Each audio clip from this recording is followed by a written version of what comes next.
Times डिजिटलमध्ये आपलं स्वागत. आता आपल्यासोबत आहेत जिल्हा परिषदेचे माजी अध्यक्ष आणि अंजनवेल जिल्हा परिषद गटाचे विद्यमान सदस्य विक्रांत जाधव. आणि आता त्यांनी गुहागर तालुक्यामध्ये गटावीर दौरा करायला सुरुवात केली. आज ते आपल्या गटामध्येच आहेत, अंजनवेल गटामध्ये. आता आपण त्यांच्याकडून जाणून घेऊया की हा दौरा करण्यामागे उद्देश काय. दादा नमस्कार.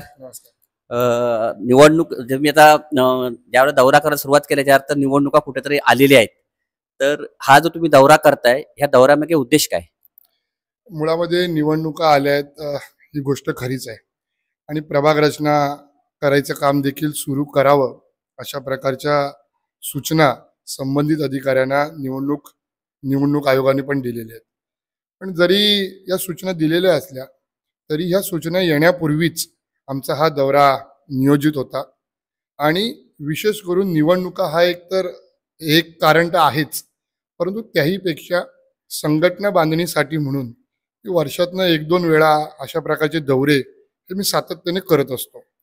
आणि विशेष करून पावसाळ्यात मी एवढ्याकरताच करतो की पावसाळ्यामध्ये आपल्याकडे अतिप्रमाणामध्ये पाऊस होतो आणि त्याच्यामुळे काही घटना या घडत असतात, त्याही आम्हाला जाणून घेता येतात. आणि त्याचबरोबर पक्ष संघटनेसाठी म्हणून पक्षाच्या पदाधिकाऱ्यांसोबत, शिवसैनिकांसोबत ही चर्चा करण्याची संधी उत्तम एवढ्याकरता असते की पेरा झालेला असतो आणि सर्वजण लावणीची वाट बघत असतात आणि त्याच्यामुळे साधारणपणे सगळेजण चर्चेसाठी उपस्थित असतात. आणि म्हणून या दरम्यान मी पक्ष संघटनेचे बांधणीसाठी म्हणून नेहमीच फिरत असतो. आता गेल्या निवडणुकीच्या टायमाला साहेबांच्या टायमाला म्हणजे प्रत्येक म्हणजे गुहागर तालुक्यातून प्रत्येक ठिकाणी मायनस गट गेलेले आहेत. तर आता तुम्ही ह्या निवडणुकीला तो बॅकलॉग कसा भरून काढणार. असं प्रत्येक निवडणुकीमध्ये वेगवेगळे फॅक्टर्स काम करत असतात. मग ती देशाची लोकसभेची निवडणूक असू दे, ती विधानसभेची म्हणजे राज्याची निवडणूक असू दे, ती जिल्हा परिषद पंचायत समिती असू दे, नाहीतर मग ती ग्रामपंचायत असू दे, प्रत्येक वेळेस काही ना काहीतरी वेगळे फंडे हे निवडणुकीमध्ये हे वापरले जात असतात. आणि म्हणून मला असं वाटतं मागच्या वेळेस काय झालं ह्याचा माझ्यासारख्या जो नेतृत्व करणारा व्यक्ती आहे किंवा जो पुढे जाणारे व्यक्ती आहे त्यांनी फार विचार न करता मी एवढाच सकारात्मक पॉझिटिव्ह विचार एवढाच करतो की लोकसभेला 28,500चं आम्हाला मताधिक्य होतं. ते जर मताधिक्य 6 महिन्याच्या कालावधीच्या आत ते जर का मताधिक्य कमी होऊ शकतं तर ते पुन्हा वाढूही शकतं.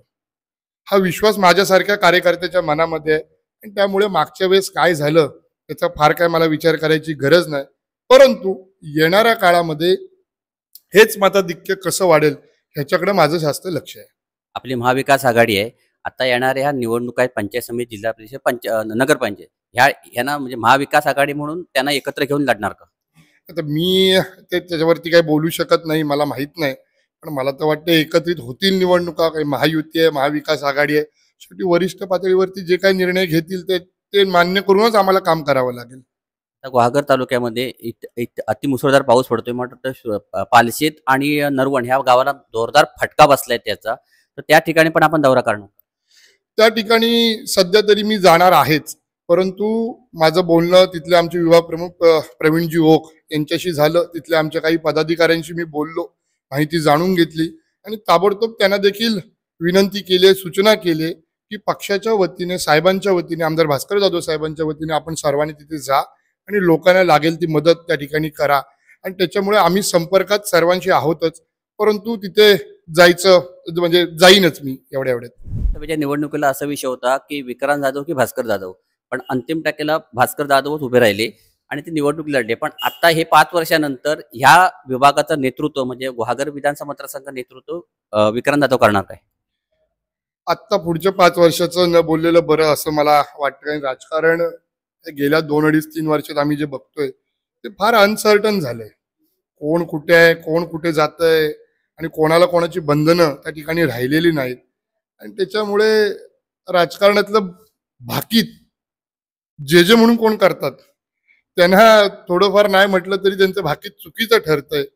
त्यामुळे पुढचं भाकीत आत्ताच न केलेलं बरं. काम करत राहणं, नशिबात असेल तर करू, नसेल तर नाही करायचं. ह्या अवकाळी आलेला पाऊस होता मध्यंतरी, त्यानंतर पेरणी झाली होती, पण नंतर पुन्हा परत मध्ये पाऊस गेला होता आणि आता परत सुरू झाला. आणि आता लोकांचा असा विषय झालाय की पाऊस अति पडलाय, त्याच्यामुळे बियाणे पण वाहून गेले आणि आलेली रोपं पण आणि प्रत्येकाच्या शेतामध्ये पाणी गेलं. तर ह्याला दुबारी पेरणी करायची वेळ आली तर सरकार दरबारी आपण त्याचा आवाज उठवू नका. मी उठवण्यापेक्षा मला आपल्याला सांगितलं पाहिजे की हे आम्ही तुम्हाला माहिती आहे, स्वतः शेती करतो.